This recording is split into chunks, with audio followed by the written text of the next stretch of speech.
everyone, how are you all doing? I welcome all of you to yet another interacting session in which we are going to start up with the new topic. ठीक है, और आज का हमारा topic क्या रहेगा? आज का हमारा टॉपिक है importance of pH in everyday life. So जल्दी से एक बार लास्ट क्लास का क्विक ओवरव्यू ले लेते हैं, समझ लेते हैं दोबारा से कि आखिर ये पीएच होता क्या है. ठीक है, समराइज करेंगे. ओके, सो पीएच बेसिकली मैंने आपको बताया था कि हमेशा पीएच को इस तरीके से डिनोट करना है, कभी भी कैपिटल पी और कैपिटल एच दोनों ना ही कैपिटल में लिखने हैं ना ही स्मॉल में लिखने हैं. ये वाली रिप्रेजेंटेशन और ये वाली रिप्रेजेंटेशन दोनों ही गलत हैं. ठीक है, हमेशा याद रखना इस तरीके से रिप्रेजेंट करते हैं. प्लस मैंने बताया था आपको कि P का मतलब क्या होता है, यहाँ पर P और H, PH है ना. सो P का मतलब क्या है? P means potence. ठीक है, P किस चीज़ को डिनोट कर रहा है? पोटेंस को. और पोटेंस वर्ड अगर मैं जर्मन की बात करूँ सो पोटेंस का जर्मन में मतलब होता है पावर. ठीक है, और साथ में क्या है? H, यानी कि हाइड्रोजन जो प्रेजेंट है हमारे उस पर्टिकुलर सॉल्यूशन में, एक्वस सॉल्यूशन में किसी भी चीज़ के, उसकी हम पावर को कैलकुलेट करते हैं with the help of pH scale. ठीक है, और हमने क्या जाना था कि पीएच स्केल में नंबरिंग्स कहाँ से कहाँ तक होती हैं? 0 से 14 तक. और मैंने आपको बताया था कि 0 अगर कहीं पर नंबरिंग है यानी कि 0 पीएच अगर मेंशन्ड है यानी कि वो सॉल्यूशन ज़्यादा एसिडिक है, बहुत ज़्यादा हाईली एसिडिक. और 14 है अगर, मतलब 0 क्या है? बिल्कुल इधर वाला पॉइंट जहाँ से स्टार्ट हो रही है हमारी पीएच रेंज और चलती कहाँ तक है? 14 तक. और 14 क्या होगा? Highly alkaline. एल्कलिन मतलब बेसिक. ठीक है, सो इस तरफ बेसिक करेक्टर इंक्रीज होता है. और जैसे ही हम 14 से यानी कि 0 से 14 के पीएच की अगर हम बात करें सो 0 से 14 की तरफ जाते टाइम एल्कलिन करेक्टर और you can say that basic character increase होता है, और 14 से 0 की तरफ आते टाइम एसिडिक करेक्टर इंक्रीज होता है. ठीक है, सो ये था हमारा लास्ट क्लास का एक क्विक ओवरव्यू. अब हम देखेंगे पीएच के इम्पोर्टेंस, यानी कि जितने भी हमने अभी तक स्टडीज़ करी हैं कि पीएच क्या होता है और हम क्यों यूज़ करते हैं पीएच को, अब हम अपनी नॉर्मल एवरीडे लाइफ में भी समझेंगे पीएच की इम्पोर्टेंस क्या होती है. ठीक है, ओके. सो सबसे पहले आप मुझे ये बताइए, क्या आपको लगता है कि प्लांट्स, एनिमल्स, छोटे छोटे इंसेक्ट्स, एक्वेटिक ऑर्गेनिजम्स या फिर जो हमारे नेचर में जितने भी लिविंग ऑर्गेनिजम्स प्रेजेंट हैं, क्या वो पीएच से अफेक्ट होते हैं उनकी normal daily life activities? So the answer is yes. एक पीएच जो होता है वो नॉर्मल रेंज, मतलब कि ह्यूमंस की जो नॉर्मल पीएच रेंज होती है वो अप्रॉक्सीमेटली 7 होती है. ठीक है, थोड़े से पॉइंट्स में वेरी करता है, डिजिट वगैरह होती हैं, वो हम आगे डिस्कस करेंगे. लेकिन नॉर्मली क्या होता है? न्यूट्रल. ठीक है, ओके. सो हम सभी जो ऑर्गेनिजम्स हैं, एक्वेटिक ऑर्गेनिजम्स, हम सभी जो है पीएच से सेंसिटिव होते हैं. और हम क्यों होते हैं पीएच सेंसिटिव? यस, क्योंकि हमारे जो बॉडी ऑर्गन्स हैं, हमारी बॉडी में जो एंजाइम्स प्रेजेंट हैं वो सभी एक पर्टिकुलर पीएच पे, टेम्परेचर पे डिपेंड करती हैं. एक स्पेसिफिक उनका पीएच होता है, टेम्परेचर होता है, उसी पे वो एंजाइम्स एक्ट करती हैं बॉडी की. और एंजाइम्स के बिना कुछ नहीं चल सकता हमारी बॉडी में, क्योंकि एंजाइम्स क्या होती हैं? Bio catalyst. ये सब हमने बायो की क्लासेस में पढ़ रखा है. ओके, आगे चलते हैं. फर्स्ट पॉइंट हम देखेंगे प्लांट्स और एनिमल्स के बारे में. ठीक है, यानी कि इम्पोर्टेंस ऑफ पीएच जो हम पढ़ रहे हैं अपनी नॉर्मल डेली लाइफ में, सबसे पहला पॉइंट है are plants and animals. Plants की भी बात कर रहे हैं और एनिमल्स की भी बात कर रहे हैं, क्या ये पीएच सेंसिटिव होते हैं? सेंसिटिव वर्ड का मतलब है कि उस चीज़ में ज़रा सा भी चेंज आया। लेट्स सपोज मैं कह रही हूँ टेम्परेचर सेंसिटिव, ठीक है।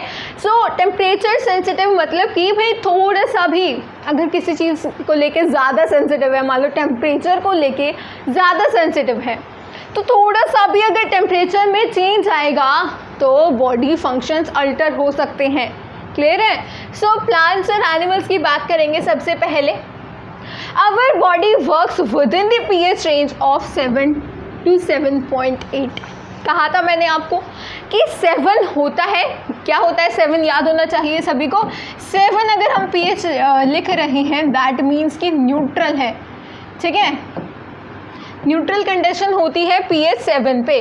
ओके, सो हमारी बॉडी किस pH पे काम करेगी? 7 से 7.8 तक के pH पे। Living organisms can survive only in a narrow range of pH change. Narrow range मतलब अगैन ज़्यादा pH में चेंज आएगा तो हम लोग सर्वाइव नहीं कर सकते, ठीक है। Up to a certain limit एक नैरो रेंज होती है, उसी में अगर pH जैसे कि 7 to 7.8 कहा, सो इतनी रेंज है ना। हमने ऐसा नहीं कहा कि 7 से 8 है, नहीं, 8 तक नहीं पहुंचना चाहिए, 7 से 7.8, ठीक है। सो ये क्या है? एक नैरो रेंज ऑफ pH है जो कि हमारी सराउंडिंग में मेंटेन्ड होनी चाहिए। क्लियर है सभी को? सो सभी जो लिविंग ऑर्गेनिजम्स होते हैं वो pH चेंज के लिए सेंसिटिव होते हैं। बहुत ही नैरो रेंज में वो जो है उनका pH, उस पर्टिकुलर pH पे वो सर्वाइव कर सकते हैं। When pH of rain water is less than 5.6 it is called acid rain। चलिए बताइए एसिड रेन क्यों कहा? हमने कहा कि अगर जो रेन यानी कि जो बरसात हो रही है, ठीक है, बारिश के टाइम पे जो वाटर ड्रॉपलेट्स आती है ना हमारे पास, ठीक है, सो जो वाटर ड्रॉपलेट्स आ रही हैं अगर उनका pH 5.6 से कम है, यानी कि 5.6 से और भी कम, यानी कि मान लो 5.6 से या फिर और कम ले लेते हैं हम 5.5, 5.4, 5 भी हो सकता है। सो ये अगर pH रेंज है, इसका मतलब वो रेन, उस रेन को हम पर्टिकुलरली कैसा नाम दे देंगे? एसिड रेन का नाम। और अब आप मुझे शायद बता सकते हो कि एसिड रेन क्यों कहा? क्योंकि pH जो रेंज होती है 0 से 7 तक की वो होती है एसिडिक pH, है ना, एसिडिक pH रेंज। सो अगर 5.6 से भी अगर कम pH रहेगा रेन वाटर का, सो सिंपल सी बात है एसिडिक कंडीशन हो जाएगी। और क्योंकि वो रेन के फॉर्म में आ रही है, सो उसको हम कहते हैं acid rain. When acid rain flows into the rivers, it lowers the pH of the river water। Simple सी बात है, एसिडिक रेन हो रही है, pH जो है 7 जो कि न्यूट्रल होता है, जो कि मेंटेन्ड रहना चाहिए, उतना pH मेंटेन्ड ना रह के और भी ज़्यादा कम हो रहा है, 5.6 से भी कम अगर होता है तो एसिड रेन हो गई। और वो एसिड रेन का अगर पानी जाता है नदियों में, रिवर्स में फ्लो करके अगर जाएगा, सो रिवर्स का जो नॉर्मल न्यूट्रल वाटर था वो भी एसिडिक कंडीशन हो जाएगी, उसमें भी एसिडिक कैरेक्टर्स आ जाएंगे, ठीक है। अब देखो रिवर में जो पानी है उसमें एसिडिक कैरेक्टर आ गया तो क्या फ़ायदा क्या नुकसान है? जल्दी सोचो और बताओ। यस, रिवर में जो वाटर है उसमें एसिडिक कैरेक्टर आ गया तो क्या होगा? याद है एक्वेटिक ऑर्गेनिजम्स, याद है ना सभी को। सो एक्वेटिक ऑर्गेनिजम्स भी तो होते हैं, और मैंने बताया था कि जो लिविंग ऑर्गेनिजम्स होते हैं वो एक नैरो रेंज ऑफ pH पर ही सर्वाइव कर सकते हैं। सो उनका क्या होगा? अगर pH एसिडिक हो गया, उनको तो भाई जो ये रेंज है ना, जैसे ह्यूमंस की इतनी रेंज है तो उनकी भी होती है, ठीक है। अब वो रेंज अगर नहीं मिली pH की, मान लो 6.9 से 7.4 तक है, मान लो ये किसी ऑर्गेनिज्म की ये रेंज है, और उसको जाके मिल रही है 5.6, 5.5, एसिडिक कंडीशन हो गई है तो सो वहाँ पर क्या होंगे? अगैन जो एंजाइम्स हैं यानी कि बायो कैटलिस्ट हैं, उनकी फंक्शनिंग में अल्टर हो जाएगा, यानी कि उनका काम जो है थोड़ा चेंज हो जाएगा, वो pH सेंसिटिव होती है। ठीक है। So the survival of aquatic life in such rivers become difficult. So आप एक काम करो, सभी वीडियो को पॉज करो और इतने पैराग्राफ को अच्छे से रीड करो, ठीक है। सो आई होप आप सभी को समझ आ चुका है अच्छे से। अब देखिए, अब हमने नॉर्मल बात कर ली कि जो लिविंग ऑर्गेनिजम्स होते हैं ऑफ कोर्स वो एक नैरो पीएच रेंज पर डिपेंड करते हैं, उनकी डेली लाइफ एक्टिविटीज़, क्योंकि उनके जो नॉर्मल अंदर जो बॉडी में सिस्टम्स वगैरह चल रहे हैं, एंजाइम से जो एक्शन हो रहे हैं, मेटाबॉलिज्म, कैटाबॉलिज्म, उन सबको एक पीएच रेंज चाहिए, ओके। अब हम बात करते हैं अपने डाइजेस्टिव सिस्टम की, यानी कि ह्यूमंस की, ओके। अभी हमने एक्वेटिक ऑर्गेनिजम्स की बात करी थी, एसिड रेन की बात करी थी, अपने पीएच रेंज की बात करी थी, दैट वाज 7.0 to 7.8, ठीक है। अब देखो, क्या आपको पता है डाइजेस्टिव सिस्टम अगर आपने अच्छे से पढ़ा है लाइफ प्रोसेसेस में, सो आई होप आपको अच्छे से याद होगा कि स्टमक में कौन सा एसिड प्रेजेंट होता है? Yes, hydrochloric acid. Hydrochloric acid जो हमारे स्टमक में फूड के साथ जो जर्म्स वगैरह आ चुके हैं उनको किल करने के लिए यूज़फुल होता है, ठीक है। और कुछ एंजाइम्स होती हैं उनको भी एक्टिवेट करता है, ओके। लेकिन हमने, अगर आपको याद हो, सो हमने हाइड्रोक्लोरिक एसिड को तो as a strong acid classify करा था, यस। और मैंने आपको बताया था कि स्ट्रॉन्ग एसिड्स जो होते हैं दे आर कोरोसिव, यानी कि they can cause acid burns as well, है ना। एसिड बर्न्स भी कॉज कर सकते हैं, कोरोसिव होते हैं। सो क्या हमारे स्टमक पे कोई बर्निंग सेंसेशन, ये सारी चीज़ें नॉर्मली तो नहीं देखने को मिलती, ऐसा कैसे होता है? स्टमक में बहुत ज़्यादा प्रोटेक्टिंग लेयर्स होती हैं, ठीक है, प्रोटेक्टिव लेयर्स होती हैं जो स्टमक की वॉल्स को प्रोटेक्ट करके रखती हैं। So our stomach produces hydrochloric acid. It helps in the digestion of food without harming the stomach.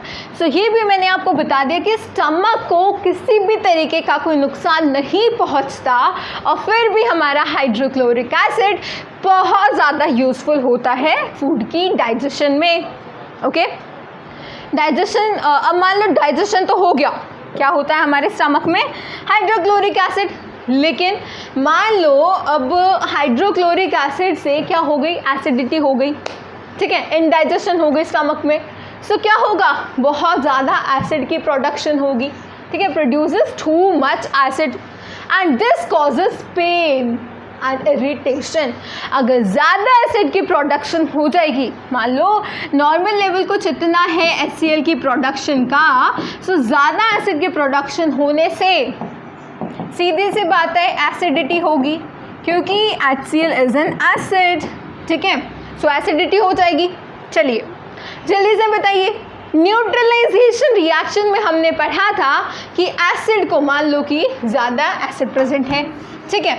So acid का रिएक्शन हम किस चीज़ के साथ करें कि हमारे पास न्यूट्रल चीज़ की फॉर्मेशन हो जाए। याद है सभी को? Yes. So the answer is base, ठीक है। सो हम किस तरीके से ट्रीट करेंगे इनडाइजेशन को, एसिडिटी को?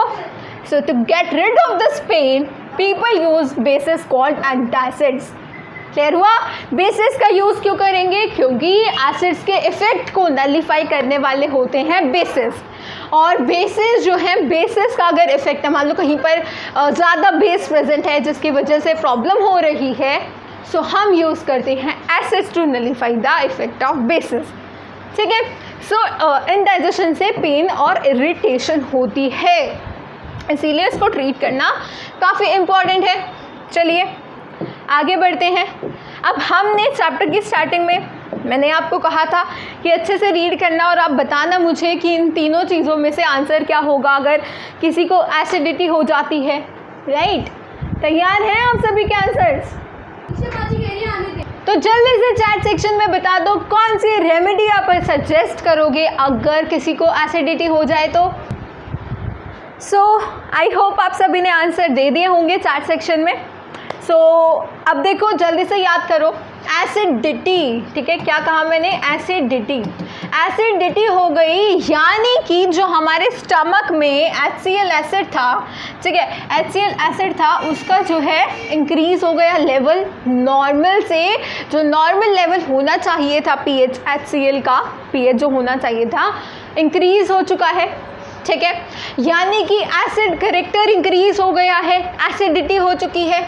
किस चीज़ की एडिशन करें, अभी अभी बताया था कि न्यूट्रल फॉर्मेशन हो, सॉल्ट फॉर्मेशन हो, यानी कि सारा इफेक्ट जो है वो न्यूट्रलाइज हो जाए, so the answer is base, ठीक है। और ये तो मैंने आपको ऑलरेडी बता ही दिया था क्लासेस में पहले कि अगर मैं बात करूँ लेमन जूस की, तो लेमन है यहाँ पर, यानी कि क्या प्रेजेंट हुआ, सिट्रिक एसिड, ठीक है, यानी कि क्या होगा, सिट्रिक एसिड, मतलब कि ये क्या है, एसिड है, ओके।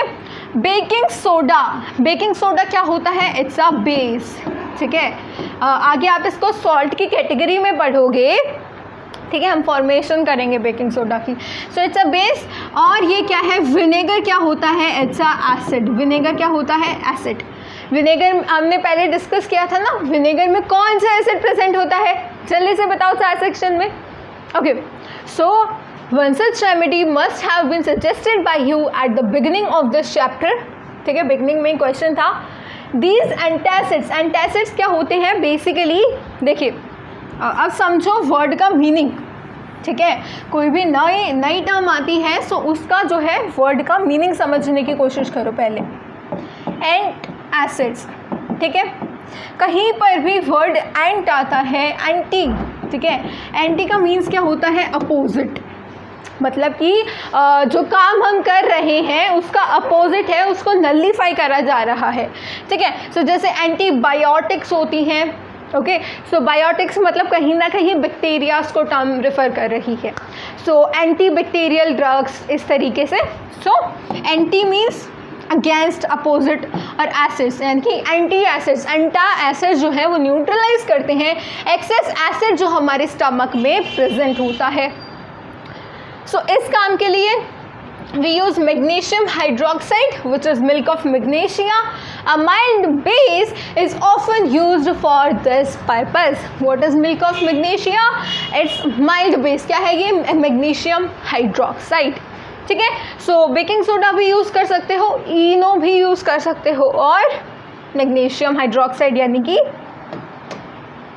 मिल्क ऑफ मैग्नीशिया को भी आप यूज़ कर सकते हो, ठीक है। सो अभी तक तो बात करिए कि अगर स्टमक में pH चेंज हो जाए तो काफ़ी पेन और इरिटेशन होता है, ठीक है, और उसका इलाज भी हमने पढ़ लिया कि भाई एंटासिड्स है, मैग्नीशियम हाइड्रोक्साइड, बेकिंग सोडा, इन सभी को हम यूज़ कर सकते हैं, ठीक है। सबसे पहले हमने पढ़ा था कि एसिड रेन होती है pH चेंज की वजह से। अब बात करेंगे pH change as the cause of tooth decay, ठीक है। टूथ डीके का कॉज भी pH का चेंज ही होता है, yes. Tooth decay starts when the pH of the mouth is lower than 5.5, ठीक है, 5.5 क्या होता है, एसिड, अगर 5.5 pH है यानी कि एसिडिक कंडीशन है, ओके। सो अगर हमारे माउथ में जो pH है माउथ का, if that is lower than 5.5, उसके बाद क्या होगी, टूथ डीके स्टार्ट हो जाएगी। और टूथ डीके में बेसिकली क्या होगा, हमारे टूथ का एक पार्ट होता है इनामल, ठीक है।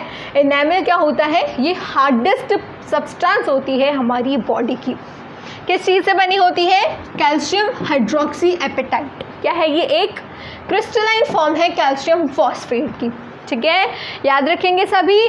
Calcium hydroxyapatite is a crystalline form of calcium phosphate, okay, is the hardest substance in the body. Enamel क्या है, enamel made up of calcium hydroxyapatite is the hardest substance of the body, ठीक है। It does not dissolve in water but is corroded when the pH in the mouth is below 5.5. अगर मतलब water present है, अब कई बार mouth में हम पानी वगैरह पीते हैं, नॉर्मल है, ठीक है। सो वाटर में तो जो कैल्शियम हाइड्रोक्सी एपेटाइट है ये डिजॉल्व नहीं होता, ठीक है, बट फिर भी अगर pH रेंज 5.5 से कम अगर प्रेजेंट है ना, 5.5 से pH कम है, सो टूथ डीके स्टार्ट हो जाती है, कोरोजन हो जाती है इस चीज़ की, ठीक है। क्या होता है बेसिकली, जो एसिड्स हमारे टूथ में मान लो ब्रशिंग नहीं करी प्रॉपर, तो जो फूड सब्सटेंसेस प्रेजेंट होती हैं उन पे आकर बैक्टीरियाज अटैक करते हैं और एसिड की प्रोडक्शन कर देते हैं, ठीक है। और मेनली वहाँ पर लैक्टिक एसिड होता है, ओके।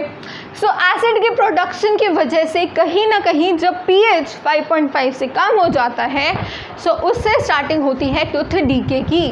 क्लियर हुआ कि टूथ डीके स्टार्ट होती है। सो उसका कारण क्या होता है, pH चेंज ही उसका मेन कारण है। एसिडिक pH, एसिडिक कंडीशन हो जाती है, सो टूथ डीके स्टार्ट होती है। और वो मैंने आपको बता दिया कि एसिडिक pH कब स्टार्ट होता है। सो सिंपल सा इलाज है, ठीक है। अगर हमें ये पता है कि ऐसा क्यों होता है, सो उस क्यों वाले रीज़न को हटा दो, वैसा नहीं होगा, ठीक है। So bacteria present in the mouth produce acids bye degradation of sugar and food particles remaining in the mouth after eating, है ना। कहा जाता है ना कि रात को सोने से पहले और सुबह उठने के बाद ब्रशिंग करनी चाहिए, ठीक है। सो वो अभी मैं आपको बताऊंगी रीज़न क्या होता है ब्रशिंग करने का, ठीक है। सो अभी समझ आया बैक्टीरियाज क्या प्रोड्यूस करते हैं, मेनली एसिड, और वो भी कौन सा, लैक्टिक एसिड।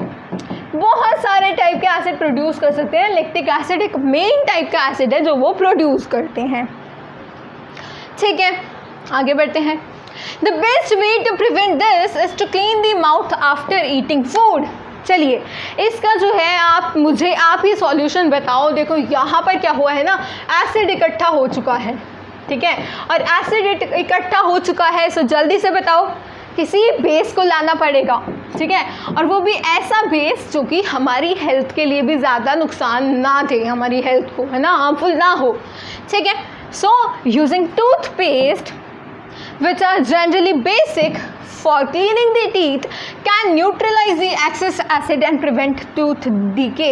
यानी कि जो excess acid हमारे माउथ में प्रेजेंट हो चुका है, आ चुका है बिकॉज ऑफ दीज बैक्टीरियाज, और ये जो खाना हमारे माउथ में प्रेजेंट है, ठीक है, काफ़ी लंबे टाइम तक, उसकी वजह से बैक्टीरियाज आ गए, एसिड की प्रोडक्शन हो गई।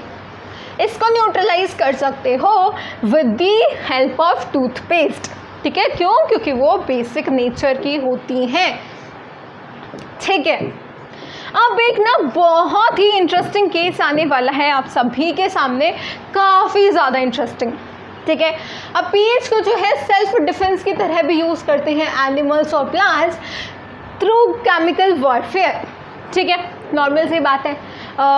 बात करूँ अगर मैं, जैसे हम बात करते हैं हनी बीज की, ठीक है। नॉर्मल लैंग्वेज में अगर हम बात करें, सो जैसे ततैये होते हैं, है ना, मोटे मोटे वो येलो कलर के इंसेक्ट्स होते हैं, वो क्या करते हैं बेसिकली, हनी बी स्टिंग छोड़ देते हैं, ठीक है, बी स्टिंग कहते हैं जिनको।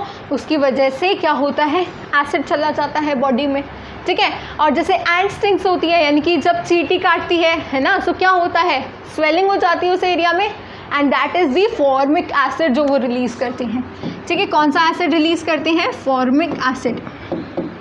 एंड स्टिंग में कौन सा एसिड प्रेजेंट होता है, यस, फॉर्मिक एसिड, ठीक है। सो अब अगेन ये क्या है, डिफेंस मैकेनिज्म है। अब ऐसा तो नहीं है बहुत सारी चींटी हैं साइड में और आप वहीं पे बैठ जाते हो, क्यों? क्योंकि आपको पता है ये हमारे ऊपर चढ़ सकती हैं, बाइट कर सकती है हमारी बॉडी पे, एंड स्टिंग, और क्या प्रेजेंट होता है, फॉर्मिक एसिड, यानी कि हम उससे बचाव करने की कोशिश करते हैं। इनके लिए सेल्फ डिफेंस का मैकेनिज्म है, ठीक है। सो ये सभी नोट करेंगे, ठीक है। सो आई होप आपने नोट कर लिया है। चलिए तो फिर आगे बढ़ते हैं। सो अब समझ आ चुका है कि भाई डिफेंस मैकेनिज्म में भी वो कहीं ना कहीं एसिड का यूज़ कर रहे हैं। सो एसिड को न्यूट्रलाइज करने के लिए अगेन यूज़ करेंगे हम एक बेस का, and that base here will be baking soda. So जो संग एरिया है उसमें हम बेकिंग सोडा रब कर सकते हैं और वो इफेक्ट आसानी से न्यूट्रलाइज हो सकता है, ठीक है। सो अब मैंने जो कहा था एक इंटरेस्टिंग सी बात, वो है ये जो नीटल लीव्स होती है ना, यानी कि जो नीटल प्लांट है वो बेसिकली जंगलों में पाया जाता है। सो उनकी कैसी लीव्स होती हैं, स्टिंगिंग लीव्स, मतलब हेयर पे स्टिंगिंग लीव्स पे स्टिंगिंग हेयर्स प्रेजेंट होते हैं।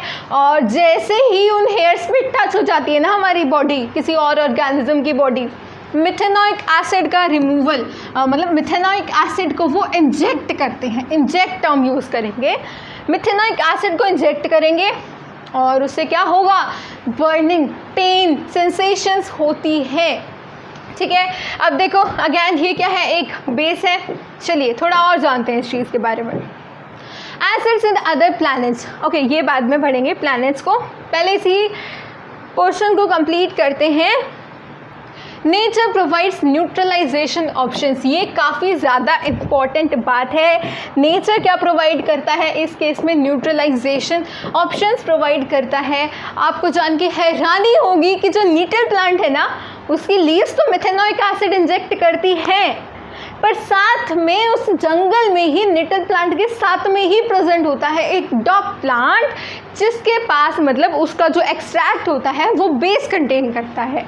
सो दोनों नलीफाई कर देते हैं। ठीक है, so nettle is a herbaceous plant which grows in the wild. Its leaves have stinging hair which causes painful stings when touched accidentally. गलती से भी टच हो गया, प्लांट को तो नहीं पता ना गलती से टच किया है, जानबूझ के टच किया है, बस टच हुआ, मिथेनॉइक एसिड रिलीज कर दिया। ठीक है, सो देखो यहाँ आप देख सकते हो किस तरीके से, ये देखो इस तरीके से इनकी जो है ब्लेड्स होती हैं, ब्लेड लाइक स्ट्रक्चर आप देख सकते हैं, पैना सा स्ट्रक्चर होता है। इस तरीके से ये मिथेनॉइक एसिड का इंजेक्शन करते हैं। ठीक है, this is due to the methanoic acid secreted by them. So ये जो एसिड्स आपको आज की क्लास में पता लगे हैं ना कि भाई एंड स्टिंग में, बी स्टिंग में फॉर्मिक एसिड है, नीटल प्लांट में मिथेनॉइक एसिड है। ठीक है, एसिडिक रेंज की पीएच रेंज 5.6 से कम होती है। सो ये सारे जो नॉर्मल पॉइंट्स आज के क्लास में आपको याद करने के लिए मिले हैं। ठीक है, ये चीज़ें ऐसी हैं जो कि आपको याद ही करनी पड़ेंगी, है ना। अब इस चीज़ को कैसे समझोगे कि नीटल प्लांट में मिथेनॉइक एसिड है। ठीक है, सो ये आपको याद रखने हैं। A traditional remedy is rubbing the area with the leaf of the dog plant. ठीक है, किसकी लीफ से रब कर लो, डॉग प्लांट की लीफ से उस एरिया पे रब कर लो, which often grows beside the nettle in the wild, यानी कि जो डॉग प्लांट है वो निटल प्लांट के पास में प्रेजेंट होता है। ठीक है, अब बताओ नेचर ऑफ डॉग प्लांट पूछा है आपसे, कोई मुश्किल क्वेश्चन नहीं है, ये क्वेश्चन है कमेंट सेक्शन में आंसर दोगे इसका। ठीक है, इसका आंसर आ जाना चाहिए कमेंट सेक्शन में। डॉग प्लांट का नेचर पूछा है, मिथेनॉइक एसिड के अगर ऊपर हम रब करते हैं उस पोर्शन पे जहाँ पर मिथेनॉइक एसिड प्रेजेंट है बॉडी में, इंजेक्ट कर दिया जो नीटल प्लांट ने, सो न्यूट्रलाइजेशन रिएक्शन हो जाता है, रिलीफ मिल जाता है। सो काफ़ी सिंपल सी बात है, क्या होगा उसका नेचर। यस, आई होप आप सभी ने बता दिया होगा। ठीक है, अब बात करते हैं दूसरे प्लैनेट्स के एसिड्स का। So the atmosphere of Venus is made up of thick white and yellowish clouds of sulfuric acid. Do you think life can exist on this planet? So the answer, इसका answer भी 4 section में, comment section में बता देना। मैं आपको बता देती हूँ कि जो वीनस का जो एटमॉस्फेयर होता है वहाँ पे काफ़ी ज़्यादा थिक लेयर बनी होती है किस चीज़ की, H2SO4 की। What is H2SO4? Sulphuric acid. ठीक है, so thick white and yellowish clouds present होते हैं, मतलब क्लाउड्स जो होते हैं वो बेसिकली लेयर फॉर्मेशन कर देते हैं, जिसकी वजह से वहाँ पे एसिड ज़्यादा प्रेजेंट होता है। ठीक है, so this is all about today's session. I hope आपको हर एक कॉन्सेप्ट बहुत अच्छे से क्लियर हो गया है। ठीक है, नॉर्मल लाइफ में जैसे एक्वेटिक ऑर्गेनिज्म है उनको पीएच रेंज चाहिए, हमारे स्टमक में पीएच जो होता है वो मेंटेन रहना चाहिए। फिर हमने बात करी निटल प्लांट, डॉग प्लांट की। ओके, सो आई होप आपको सारे कॉन्सेप्ट क्लियर हुए हैं। मिलते हैं नेक्स्ट वीडियो में, तब तक के लिए take care and keep revising. Thank you.